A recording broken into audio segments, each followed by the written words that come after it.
Swerte mo kung mapagbibigyan.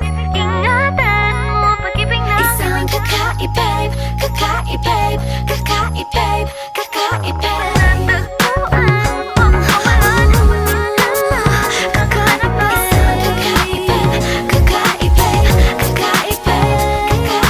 Simple walang ate, prende lang siya lagi. Pagkakasundo ng puso't utak nyo ay grabe. Kayang sumabay sa trip ng inyong tropa. Siya pa yata makakatala sa'yo sa Dota. Di ka pahihirapan pa akyatin na ligaw. Kahit ang kaya mong ipakain na nga isa. Huwag kang magkakamali na pag-isipan siya ng chick. Wala lang talagang kaso sa kanya kung mag-G. Marunong maglaba kahit wala sa itsura. Di na niya rin kailangan pa pumustura. At kahit na kanino mo dali nagpakilala na GGV ang lahat sa galing niya makisama. Di na nakala, di na mumulis ng cellphone yan. Pero magloko ka lang, lagot at mapipektasan. Oo, magaling siya